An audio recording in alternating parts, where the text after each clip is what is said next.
മറ്റൊരാളുടെ കുടുംബം തകർക്കാൻ, മറ്റൊരുവന്റെ ഭാര്യയെ വശീകരിക്കാൻ പുറകെ നടക്കുന്ന സമയത്ത് അവൻ വിചാരിച്ചില്ല തന്റെ കുടുംബത്തെ നശിപ്പിക്കാൻ ഏതോരുവൻ പുറകെ കൂടിയിട്ടുണ്ട് എന്ന കാര്യം. വേറൊരാളുടെ ജീവിതം തകർക്കാൻ നമ്മൾ കാരണമായാൽ ഏതെങ്കിലും മനുഷ്യരെ കൊണ്ട് നമ്മുടെ ജീവിതവും പടച്ച തമ്പുരാൻ തകർത്ത് കളയും. കല്യാണമൊക്കെ കഴിച്ച് സ്വസ്ഥമായി ജീവിക്കുന്ന മനുഷ്യരുടെ ഇടയിലേക്ക് പോയി അവരുടെ സ്വൈര ജീവിതത്തെ തകർക്കുന്ന വിശാചുക്കളായി നമ്മൾ ഒരിക്കലും മാറാൻ പാടില്ല. പറഞ്ഞത് മരിക്കുന്നതിന്റെ തലേ ദിവസവും തന്റെ വീടിനകത്ത് വെച്ചിരുന്ന അവസാനത്തെ ദിർഹവുമെടുത്ത് സദക്ക കൊടുക്കാൻ പറഞ്ഞ സദക്ക കൊടുപ്പിച്ച നിമിതങ്ങളാ പറഞ്ഞത്.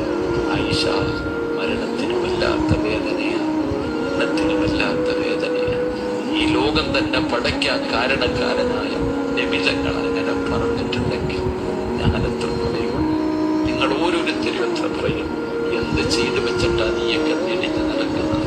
എന്തൊക്കെ ചെയ്തിട്ടാ നിങ്ങളൊക്കെ നടക്കുന്നത്? ഓർത്തു വെച്ചോ, അസറായി ഒരു ദിവസം നിന്റെ വീട്ടിൽ വരും, നിന്നെ കൊണ്ടുപോകും. ഒരുങ്ങിക്കോ, അല്ലാഹു മരണം നൽകുമാറാകട്ടെ. ഞാനൊരു ദിക്റ് പറഞ്ഞു തരാം. ഈ ദിക്റ് പറഞ്ഞാൽ നിങ്ങളുടെ സ്വഭാവം നന്നാകും, പാപങ്ങളിൽ നിന്ന് ഒഴിഞ്ഞു മാറാൻ കഴിയും. ഇൻഷാ അല്ലാഹ് അല്ലാഹു പറയാൻ ഭാഗ്യം തരുമാറാകട്ടെ. നിയത്ത് ചെയ്യുന്നവരൊക്കെ ഒന്ന് കൈവക്കിക്ക്. ഒരു ദിക്റല്ലേ, പൈസ അല്ലല്ലോ. അരകയ്യന്മാരാരാപ്പോൾ അരകയ്യന്മാരെന്നില്ല, പൊക്കണമെങ്കിൽ നല്ല പൊക്ക്. അള്ളാഹുവെ, മരിക്കുന്ന കാലം വരെ ഈ പൊക്കിയ കൈ ഒരുത്തന്റെ മുമ്പിൽ നീട്ടി യാചിക്കേണ്ട അവസ്ഥ വരുത്തല്ല അല്ലാഹ്. ഈ ഉയർത്തിയ കൈ കൊണ്ട് നാളെ നന്മതിന്മ എഴുതിയ കിതാബ് വലത് കൈ കൊണ്ട് വാങ്ങാൻ ഭാഗ്യം തരണേ അല്ലാഹ്. അള്ളാഹുവെ, നബിതങ്ങളുടെ കയ്യിൽ നിന്ന് ഹൗദുൽ കൗസർ വാങ്ങിച്ചു കുടിക്കാൻ ഈ ഉയർത്തിയ കൈക്ക് ഭാഗ്യം നൽകണേ അല്ലാഹ്.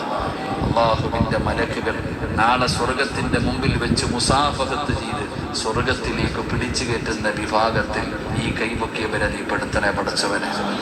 ഇത് വാഗ്ദാനമാണ്. അല്ലാഹ് സാക്ഷിയാ, കേട്ടല്ലോ. അള്ളാഹു സാക്ഷിയാ.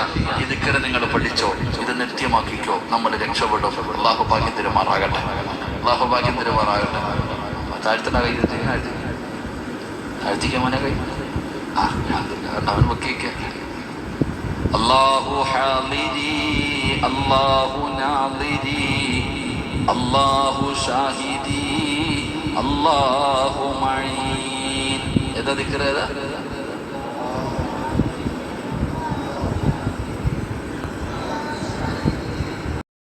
പറയണേ, ഒരു പെണ്ണിനെ കല്യാണം കഴിച്ചു കഴിഞ്ഞാൽ ആ പെണ്ണിനെ സംരക്ഷിക്കേണ്ട ഉത്തരവാദിത്വം ഭർത്താവിന്റെ ഷോൾഡറിലാണ് വഹിച്ചത്. അത് പെണ്ണ് അഭിമാനത്തോടെ കാണേണ്ട സംഗതിയാണ്. എന്നെ അല്ലാഹു അത്രയും ബഹുമാനിച്ചു, ഞാൻ അധ്വാനിക്കേണ്ട. ഒരു പുരുഷൻ അധ്വാനിച്ചിട്ടൊരു പെണ്ണ് സന്തോഷത്തോടെ മനസ്സമാധാനത്തോടെ ജീവിക്കട്ടെ എന്നാ ചിന്തിക്കേണ്ടത്. പെണ്ണുങ്ങൾ അതൊരു ഇൻഫീരിയർ ആയിട്ട് ചിന്തിക്കുന്നുണ്ടോ എന്നൊരു തോന്നൽ ഇല്ലായിരിക്കില്ല. ഞാനിന്ന് പഠിക്കട്ടെ, ഒരു ജോലി കിട്ടട്ടെ, ഓക്കെ, ഞാനിന്ന് ഫൈനാൻഷ്യലി സെറ്റിൽ ആവട്ടെ, എന്നിട്ടൊരു കല്യാണം വേണമെങ്കിൽ ആലോചിക്കാം. അത് വേണ്ട പെങ്ങളെ, അത് കുറ്റകരമാണ്. അങ്ങനെയല്ല പുണ്യനിബിധങ്ങൾ നിങ്ങളോട് പറഞ്ഞിട്ടുള്ളത്. നിങ്ങളെ സംരക്ഷിക്കാൻ ദീനീ ബോധവും സംസ്കാരവും സത്യസന്ധതയുമുള്ള ഒരാൾ വിവാഹം ആലോചിച്ചു വന്നാൽ നിങ്ങൾക്ക് വിവാഹപ്രായമെത്തിയിട്ടുണ്ടെങ്കിൽ അത് വെറുതെ നീട്ടിക്കൊണ്ടുപോകരുത്. നിങ്ങൾക്ക് ജോലി ചെയ്യാൻ ഇസ്ലാം സ്വാതന്ത്ര്യം തന്നിട്ടുണ്ട്.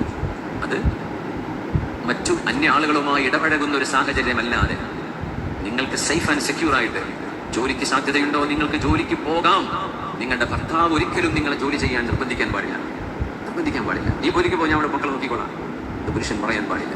അവൻ ജോലിക്ക് പോകണം.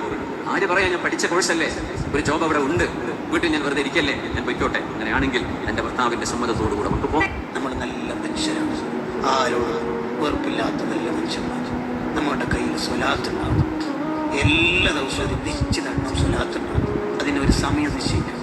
എല്ലാ ദിവസവും രാവിലെ ഞാനൊരു 100 സ്വലാത്തല്ലാതെ ആലോചിച്ചൊക്കെ എല്ലാ ദിവസവും നമ്മളെ സ്വലാത്ത് മലക്കൾ തിരുറോലയിൽ കൊണ്ടുപോയിട്ട് ഇന്നാലിന്ന സ്ഥലത്ത് നിന്നാലിന്ന മോള് ഇന്നാലിന്ന മോന് തങ്ങളുടെ പേരിൽ സ്വലാത്തില്ല എന്ന് പറയുമ്പോൾ അവിടുത്തെ മനസ്സിന് സന്തോഷം ഉണ്ടാവും. ഒത്തിരി തങ്ങളുടെ കൽവിൽ നമ്മുടെ പേര് സേവ് ചെയ്താൽ കാന ആമിന, പിന്നെ അയാൾ ആഖിറത്തിൽ പേടിക്കണം. എന്തിനാ പേടിക്കണം? സ്വലാത്ത് ചൊല്ലുന്നവരെ കാത്തിരിക്കാൻ ഞാൻ ഹൗദുൽ കൗസറിന്റെ അടുത്തുണ്ടാകുമെന്ന് അവിടുന്ന് വാക്ക് പറഞ്ഞതാണ്. ഹൗദുൽ കൗസറിന്റെ അടുത്ത് നിൽക്കുന്ന തങ്ങളുടെ അടുത്തേക്ക് നമുക്ക് ഓടിപ്പോരണം. അതിന് നമ്മുടെ കയ്യിൽ സ്വലാത്തുണ്ടാകും. നമ്മൾ നല്ല മനുഷ്യരാണ്.